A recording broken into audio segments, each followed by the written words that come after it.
17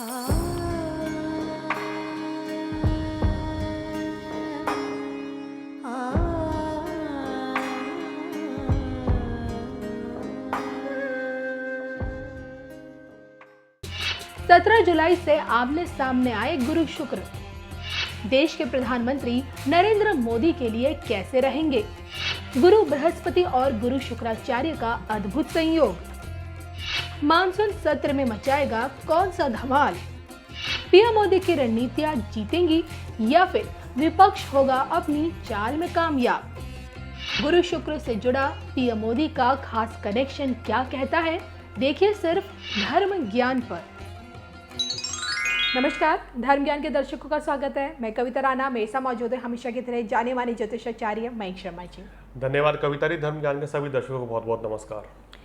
देश की राजधानी दिल्ली में रिमझिम बारिश के साथ मानसून सत्र का भी आगाज हो चुका है। जी हाँ, और ये हम आपको इसलिए बता रहे हैं क्योंकि 17 जुलाई से गुरु बृहस्पति देव और गुरु शुक्राचार्य, जो कि दैत्यों के गुरु माने जाते हैं, वो आमने सामने आ गए। यानी कि 17 जुलाई से वो सिंह राशि में आमने सामने आ गए, एक अद्भुत संयोग बना रहे हैं और उनका ये प्रभाव 10 अगस्त तक रहेगा। और दूसरी तरफ अगर मानसून सत्र पे एक नज़र डालें तो मानसून सत्र का कामकाज भी 19 दिनों तक रहेगा। और यहाँ हम बात करेंगे देश के प्रधानमंत्री नरेंद्र मोदी जी की। जी हाँ, आखिरकार शुक्र और गुरु के आमने सामने आ जाने से पीएम मोदी की कुंडली के दृष्टिकोण से देखें तो ये दोनों ही ग्रह, दोनों ही गुरु मोदी जी के लिए क्या कुछ लेकर आ रहे हैं। और देखिए, सबसे बड़ी बात है कि इस मानसून सत्र में पीएम मोदी के हाथों गुरु और शुक्र क्या कुछ करवाएंगे, क्या बड़े बड़े ऐतिहासिक बिल इस बार सदन में पास हो पाएंगे या नहीं, और विपक्ष क्या भूमिका निभाएगा,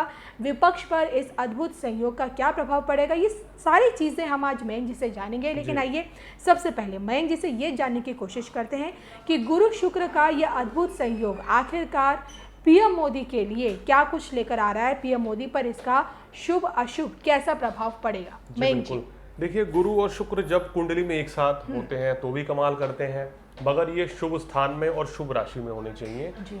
ऐसे अगर मोदी जी की कुंडली में देखें, क्योंकि उनकी कुंडली वृश्चिक जो राशि है, उनकी अगर राशि से देखें तो उनके चतुर्थ भाव में गुरु वक्री बैठे हैं। उनकी कुंडली में भी गुरु वक्री हैं चतुर्थ भाव में, और कुंभ राशि में वक्री हैं। और ध्यान देने वाली बात यह है कि इस समय बृहस्पति भी कुंभ राशि में ही वक्री बैठे हैं। तो यानी कि जिस व्यक्ति की कुंडली में जो ग्रह वक्री बैठा है, अगर गोचर में भी वही ग्रह वक्री आ जाए तो ये बहुत शुभ माना जाता है जी। दूसरा, इनकी कुंडली में दशम भाव में शुक्र विराजमान है, और इस समय शुक्र जो है दशम भाव में ही बैठे हैं जी। तो ये भी देखिए कितना विचित्र संयोग है। जिस समय मोदी जी का जन्म हुआ था तब भी गुरु और शुक्र की दृष्टि आमने सामने थी, और अभी जो एक सबसे बड़ा अद्भुत संयोग बना हुआ है, तो अभी भी आमने सामने दृष्टि बनी हुई है। तो इसको आप एक शुभ संकेत मान सकते हैं, और एक कह सकते हैं कि एक अच्छी चीज की शुरुआत होने वाली है। ये जो योग है इनके लिए बहुत ही सकारात्मक रहेगा, काफी फायदेमंद इनके लिए रहता हुआ नजर आ रहा है अगर इनकी कुंडली के हिसाब से देखें। अब अगर इनकी महादशा की बात करें तो इनकी जो अभी चंद्र की दशा है वो 30 नवंबर तक रहेगी। यानी कि 30 नवंबर तक इनको चंद्रमा की दशा रहेगी, और चंद्रमा की महादशा में जो है इनका शुक्र की अंतर्दशा रहेगी। तो ये जो समय है अभी इनको सूर्य की अंतर्दशा शुरू हो चुकी है, यानी कि चंद्र में सूर्य।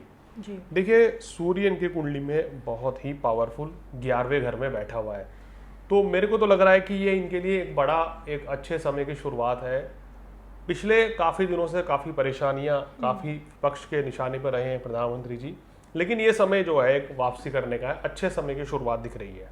तो मोदी जी की कुंडली में बैठे ग्रहों की गणना को देखते हुए, उनकी स्थिति को देखते हुए, और देखिए इस वक्त जो अद्भुत संयोग बना हुआ है गुरु बृहस्पति देव और गुरु शुक्राचार्य के आमने सामने आ जाने से जो ये अद्भुत संयोग बना हुआ है, इसका जो प्रभाव मयंक जी ने बताया कि किस तरह से मोदी जी पर पड़ने वाला है, वो भी सकारात्मक प्रभाव पड़ने वाला है, या फिर यूँ कहें कि भाई मोदी जी का एक अच्छा वक्त जो वो चाहते हैं वो इस वक्त में वो कर सकते हैं। ये तो मयंक जी ने बताया। लेकिन आइए सबसे पहले मयंक जी, मैं आपसे ये भी जानना चाहती हूँ, अगर मोदी जी की लोकप्रियता को लेकर बात करें, क्योंकि मानसून सत्र के फर्स्ट डे जब मोदी जी ने मीडिया को संबोधित किया तो एक तस्वीर उनकी इस वक्त सोशल मीडिया पर सबसे ज़्यादा वायरल हो रही है, और वो है हाथ में उनका छतरी पकड़े हुए, तो उसे लोग कह रहे हैं कि ये मोदी जी की एक सादगी की तस्वीर है। एक बार फिर मोदी जी की इस तस्वीर ने लोगों का दिल जीत लिया। मैं जानना चाहती हूँ, पिछले वक्त से जिस तरह से देश में कोरोना की महामारी सामने आई, जिस तरह से देश में जो तमाम चीज़ें सामने आ रही है, अब क्या अंतर्राष्ट्रीय स्तर पर मोदी जी की ख्याति, उनकी लोकप्रियता फिर से बढ़ने वाली है? देखिए, इनके ग्रह बड़े पावरफुल हैं। गुरु और शुक्र का इनके कुंडली में आमने सामने योग है, गोचर में भी वही समय चल रहे हैं। मंगल की स्थिति में भी सुधार आने वाला है, मंगल नीच के हटने वाले हैं, और साथ साथ इनको सूर्य की अंतर्दशा चल रही है, वो बहुत ही बढ़िया है इनके लिए, और विश्व में इनकी ख्याति बढ़ने वाली है। देखिए, हमने ये इनकी कुंडली से जजमेंट करी है, ये जो व्यक्ति हैं ये बहुत ही पावरफुल व्यक्ति अपने आप में हैं। अब देखिए, अब ये भारत के प्रधानमंत्री भी हैं इस समय। जब ये गुजरात के मुख्यमंत्री थे तब भी ये बहुत पावरफुल थे, इनके दूसरे देशों के साथ बड़े अच्छे संबंध थे, और इन्होंने अपने यहाँ काफ़ी इंडस्ट्री लगाई, गुजरात में बड़ी डेवलपमेंट कराई है। उस नीति को लेकर ये अब आगे बढ़ रहे हैं, तो बहुत ही अच्छा है ये। देखिए, विदेशों में मोदी का दबदबा जो है आने वाले समय में और ज़्यादा बढ़ने वाला है। पिछले कुछ समय में देखें कि जो देश पहले भारत की बात को नहीं मानते थे, मोदी सरकार के बनने के बाद से अब चाहे वो दबाव मान लें या वो किसी भी चीज़ का आपसी सहमति से मान लें, अब मोदी सरकार की बात को माना जाता है। यानी पहले सरकार बात जो रखती थी उसको अनदेखा कर दिया जाया करता था, लेकिन अब नीति कुछ ऐसी आ गई है कि उस बात को रखा जाता है और सरकार की बात को मान भी लिया जाता है। तो कहीं ना कहीं इनका दबदबा काफ़ी है, विश्व स्तर पर ख्याति बढ़ने वाली है, ये योग ख्याति बढ़ाएगा।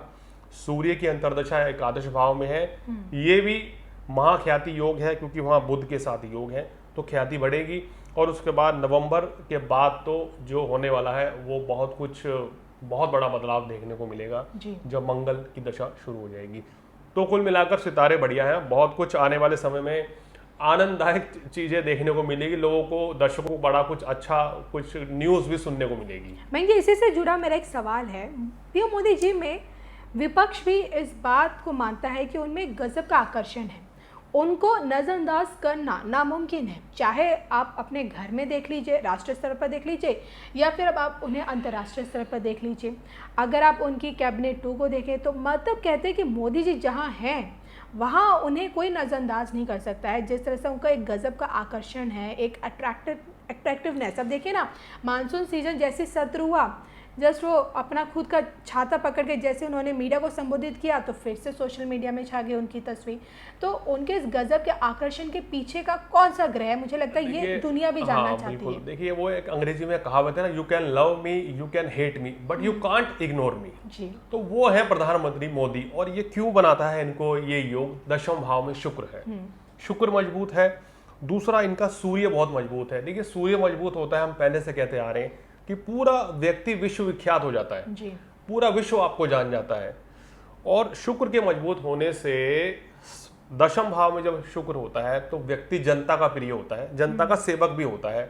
और देखिए, जनता की सेवा करते करते प्रधानमंत्री बने हैं। सादगी रहती है, इंसान जनता के लिए ही जिंदगी भर करता रहता है जी। और साथ में शनि भी है, तो दशम भाव में शनि होता है तो व्यक्ति हमेशा जनता की सेवा में लगा रहता है। एक होता है ना कि कुछ लोग होते हैं अटेंशन सीकर, लेकिन यहाँ हम ये कह सकते हैं कि हर कोई मोदी जी को ही अटेंशन देता है, क्योंकि उन्हें ऐसा कोई नहीं कि उन्हें बिना अटेंशन दिए लोग रह नहीं पाते। बिल्कुल। और चलिए, अब मयंक जी आपसे मैं ये जानना चाहती हूँ कि शुक्र और गुरु का ये जो अद्भुत संयोग जो बन रहा है, मोदी जी की जो रणनीति है इस सदन में, जो 19 दिनों तक जो कामकाज चलेगा सदन का, क्या इसमें मोदी जी 17 से ज़्यादा बिल पास करवा पाएंगे? क्या उनकी अपनी रणनीति, जिस रणनीति पे वो आगे चल रहे हैं, क्या उसमें सफल हो पाएंगे? देखिए, ये सत्र बड़ा हंगामेदार रहने वाला है, क्योंकि इस समय जो ग्रह नक्षत्र है, अगर कुछ चीज़ें पक्ष में है तो कुछ चीज़ें मोदी जी के विपक्ष में भी नजर आ रही हैं। क्योंकि इनकी जो राशि में अभी केतु विराजमान है जी। सप्तम भाव में राहु है, तो विपक्ष जो है पूरे तरीके से, मतलब कि जैसे आप देखें कि ये जो सत्र है, ये लोकसभा हो चाहे राज्यसभा हो, स्थगित हुई है, ये आपको देखने को मिलेगी। बिल तो पास होंगे, लेकिन सभी के सभी बिल पास हो जाएंगे, इस सत्र में ऐसा होना मुश्किल दिखाई दे रहा है। लेकिन बिल पास जरूर होंगे और आने वाले समय में आपको कुछ नए बिल पास होते हुए नजर आएंगे। यानी कि आने वाला समय जो है वो बहुत बेहतर है। अब अगर यहाँ पे हम विपक्ष की भूमिका के बारे में बात करें तो मैं ये जानना चाहती हूँ कि शुक्र और गुरु का ये अद्भुत संयोग विपक्ष के लिए कैसा रहेगा, क्योंकि देखिए सदन चलेगा, विपक्ष हंगामा करेगा और देखिए मुद्दे भी बहुत बड़े बड़े, किसान आंदोलन को लेकर, बढ़ती महंगाई को लेकर और इसके साथ साथ पेट्रोल डीजल की बढ़ती कीमतों को लेकर, इन मुद्दों को आप नज़रअंदाज नहीं कर सकते और विपक्ष इन्हीं को लेकर सरकार को भरपूर घेरने की कोशिश करेगा, खासकर मोदी जी को। तो क्या लगता है राहुल गांधी से लेकर तमाम जो समूचा विपक्ष है, क्या वो अपनी रणनीति में कामयाब हो पाएंगे? देखिए कहीं ना कहीं दबाव बनाने का पूरा प्रयास किया जाएगा, लेकिन और पूरा दबाव बनेगा भी, ये भी बात है। सरकार के ऊपर थोड़ा इस समय दबाव भी है, खुद प्रधानमंत्री मोदी के ऊपर भी इस समय थोड़ा सा दबाव है, क्योंकि महंगाई बढ़ रही है, जिस तरह से दाम बढ़ रहे हैं, पेट्रोल के दाम भी, डीजल के दाम भी, और इस बीच उन्होंने जासूसी कांड को भी लेकर आ गए। जी जी जी। तो कहीं ना कहीं जनता में इस चीज को लेकर रोष है कि महंगाई कम होनी चाहिए। देखिए आने वाले समय में जो हालात दिख रहे हैं, वो जनता कुछ ना कुछ ऐसा जरूर करेगी, सरकार कुछ ना कुछ ऐसा जरूर करेगी जिससे जनता को फायदा होगा, महंगाई में कमी भी ये होती भी नजर आएगी। चलिए, तो ये थे हमारे साथ महेश शर्मा जी, जिनसे हमने ये जानने की कोशिश की कि भाई 17 जुलाई से जो गुरु बृहस्पति देव और गुरु शुक्राचार्य के आमने सामने के आ जाने से जो एक अद्भुत संयोग बन रहा है, आखिरकार ये मोदी जी के लिए कितना कुछ सकारात्मक चीज़ें लेकर आ रहा है और इसका कहीं ना कहीं इसका प्रभाव इस मानसून सत्र में भी देखने को मिलेगा। और देखिए सबसे बड़ी बात है कि मोदी जी के एक अच्छे और भी अच्छे वक्त की शुरुआत हो चुकी है, जिसमें वो जो कुछ भी करना चाहते हैं उसमें वो सफल ज़रूर हो पाएंगे। बिल्कुल। चलिए, इसी के साथ हम दोनों को दीजिए इजाज़त, लेकिन जाते जाते मैं आपको याद दिला दूँ, अगर आपको कुछ पूछना जानना है तो आप महेश जी से संपर्क कीजिए इस नंबर के ज़रिए। और अगर आपकी अपने कुछ सजेशंस हैं किसी ज्योतिष से संबंधित किसी विषय के ऊपर, आप हमारा कोई स्पेशल एपिसोड देखना चाहते हैं तो वो भी हमें आप कमेंट करके ज़रूर बताइएगा। तब तक के लिए नमस्कार।